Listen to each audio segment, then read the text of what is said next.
A rájátszás vendégei Lévai Anikó, a Nemzetközi Gyermekmentő Szolgálat alapító tagja, és Edvi Péter, a szolgálat elnöke. Köszöntöm Önöket, jó estét kívánok! A szolgálat több mint 15 éve végzi ezt a missziót Romániában. Én úgy tudom, hogy az egyik indok, amikor ezt elindították, a térség elmaradottsága volt. Az elmúlt 15 évben a romániai egészségügy mennyit változott, vagy mennyit javult?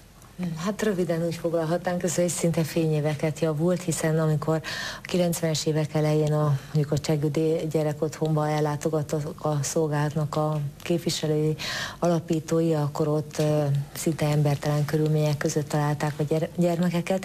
Ma már ez nem fordulhatna elő, éppen a gyermekmentő hatására is, ott is a gyermekvédelmi törvényben a hasonló módosítások voltak, mint Magyarországon.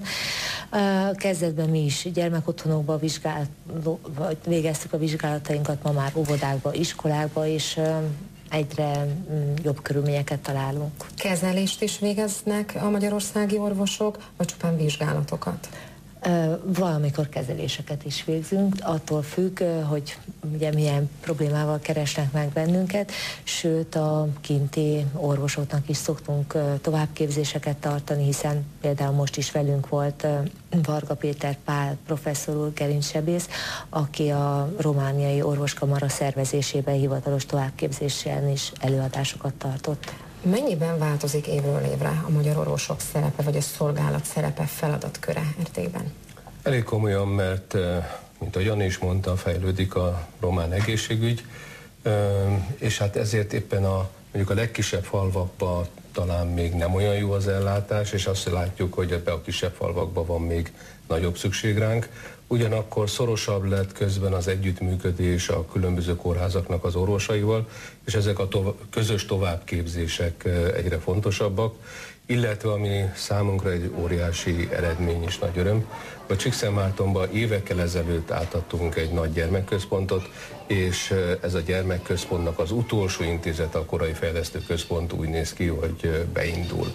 Akkor miből tudják egyáltalán a szolgálatot fenntartani? Ugye tudjuk, hogy milyen gazdasági helyzetben vagyunk. Mennyire okoz ez problémát a napi működéshez egyáltalán, vagy ahhoz, hogy önök segíteni tudjanak?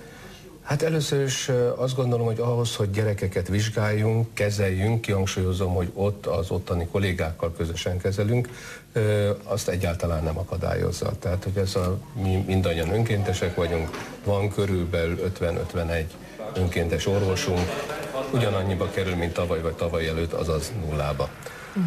A műtétek azok már egy nehezebb kérdés, mert hát ugye rossz a gazdasági helyzet. Ilyenkor mi azt szoktuk mondani, hogy ha kevesebb a pénz, akkor nekünk önkénteseknek többet kell dolgozni, megoldjuk. A következő lépés, jól tudom, és jól puskáztam, akkor a holnapi napon a Nemzetek utcája lesz.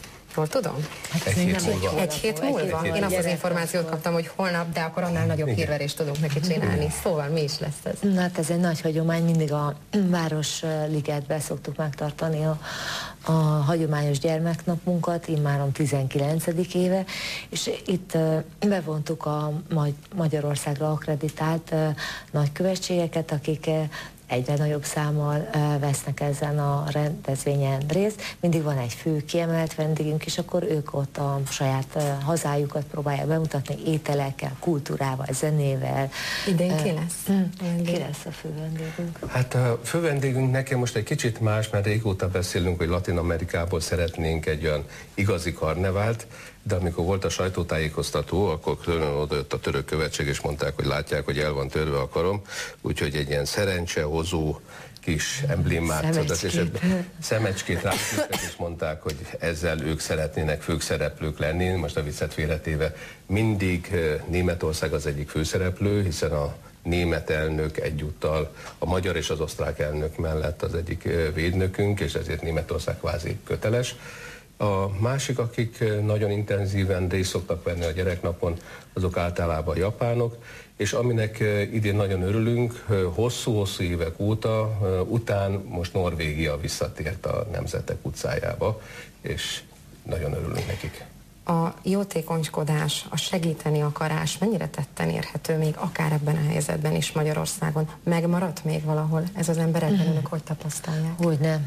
Sőt, szerintem óriási fejlődés van mondjuk a 19 évvel ezelőtti állapotokhoz képest.